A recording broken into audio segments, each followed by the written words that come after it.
Hey guys, so we're back for episode 2. I hope you guys enjoyed the first episode. I realize these videos are pretty rough right now. I'm just filming them out of my car, as you can see, with my iPhone. I would like to try to upgrade the setup so that the videos are a little bit more aesthetically pleasing for everybody. So if anybody has any suggestions on how I can improve the camera work, or maybe even like a specific camera that I could purchase to make the videos with, please post in the comment section below. I'm also going to try to keep the videos shorter moving forward, because I think the last video was just too long. I know even for myself it's difficult to focus on these YouTube videos if they go anywhere beyond 10 or 15 minutes, regardless of what the topic might be.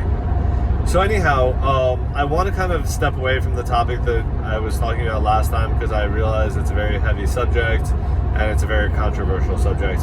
So I want to kind of shift away, but this is going to be related to the last video in terms of the concept of realities. And so in this video, I want to talk about a concept that recently came to my mind, which is this concept that we are all creating the reality, we are all experiencing the reality that we have created for ourselves. And this notion came to mind about a month or two back, after something happened to me. So let me give you guys just a little bit of background. I had a very life-changing experience happen to me back in 2018, in February of 2018, where I was in a very bad car accident. I don't know if I would call it a near-fatal car accident, but there was a chance that I could have died from the injuries that I sustained. And the night that I was in the emergency room, I really didn't know if I was going to live or die, to be honest. And that's obviously a very dark place to be. But anyhow, I ended up being in the hospital for 2 weeks, and I had a long recovery process after that. And in all honesty, I'm still recovering. Every day I'm still getting stronger and getting healthier.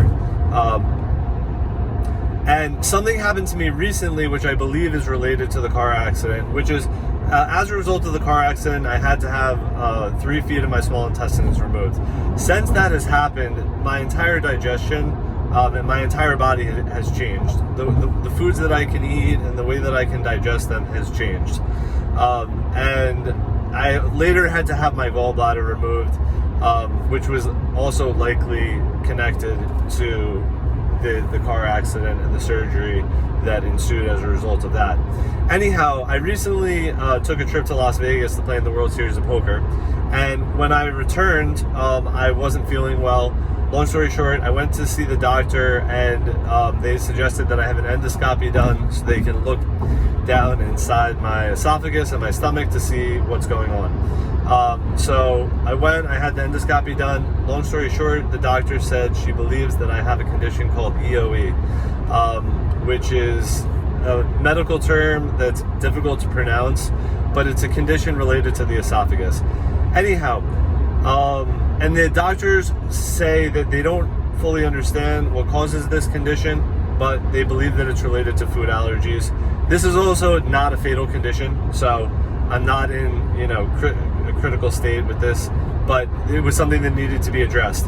And there's a list of foods that the doctors believe are related to this condition called EOE. Since being diagnosed with this EOE, I've pinpointed the foods that I believe are creating the issue, and I'm feeling much better.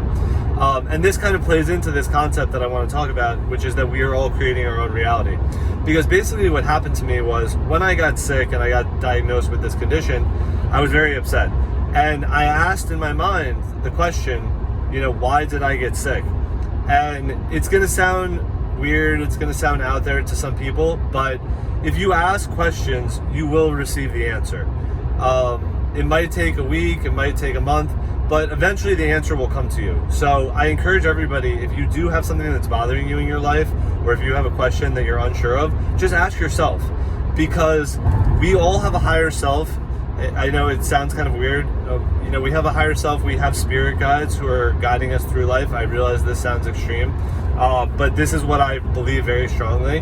I actually not going to get into too much detail, but I'm very confident that I know at least one or two of who my guides are, as they were close family or friends that I knew before they passed on to the other side. Anyhow, whether this stuff is real or not, it doesn't really matter. Like, again, reality is in the eye of the beholder. So whatever you believe is real for you. And that's really all that matters. So, people can criticize, a lot of this stuff for various reasons. I think a lot of the time people get religion and spirituality confused. I have a lot of issues with organized religion because I see how it's been used to manipulate and control people, and brainwash people in certain instances. But I also think there are a lot of positive things that do come from it. And spirituality is a totally different thing. Anyhow, it's important to understand the difference. So anyhow, going back to the topic at hand, I got sick and I decided to ask myself and try to kind of meditate on this question of why did I get sick? And I got back a very specific answer. And the answer that I got was, quote unquote, an overall imbalance. I don't know where this answer came from, whether it was from my higher self, my gods, maybe a combination of both, or just my own mind. I don't really know, but that's the answer that I got. And to me, this makes perfect sense because, the doctors said, they don't understand what causes this condition fully. They don't fully understand, but they think it's related to food allergies. And I immediately thought that the answer wasn't as simple as food allergies.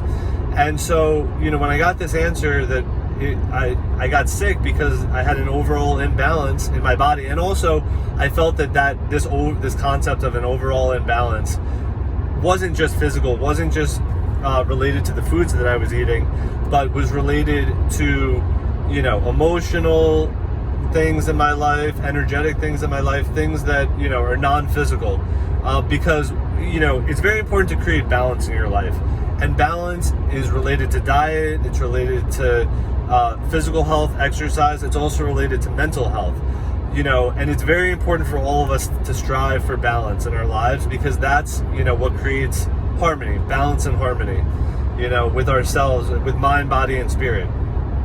So, I had this realization that I had probably a bit of an imbalance in my life, and I needed to adjust my diet. After having this realization, I greatly adjusted my diet, and my digestion has since stabilized greatly for the first time in 4 years since the car accident.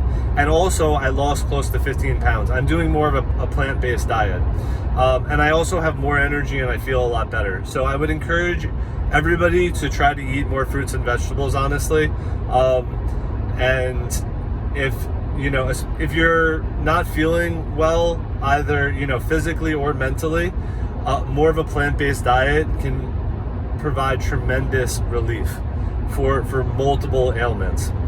So I highly recommend doing that. Anybody who wants to lose weight also. I love meat. I eat all different types of meat, beef, chicken, fish, pork, what have you. But I think that less is more when it comes to meat, and especially with like the heavier meats like red meats and pork and chicken. I think fish is okay to consume in higher quantities, but I think with the heavier meats, it's not really necessary. Unless you're like a bodybuilder and you're trying to build tremendous amounts of muscle, you don't really need all of this meat. So anyhow, on this same notion of that I had, the reason why I got sick was due to this overall imbalance. I also had another thought come to me at the same time, which was like, okay, well, if basically I got sick because of my own doing, then I created this for myself. And on that same note, it just kind of hit me that we are all experiencing the reality that we have created. So this really changed my perspective on everything, because now, I'm actually a very empathetic person, and I often feel bad for other people, and I can pick up on other people's energy And, you know, when someone's not doing well, it really affects me. You know, even if I see, for example, you know, if I see, you know, a homeless person, or if I see an injured animal, you know, I saw a homeless guy today.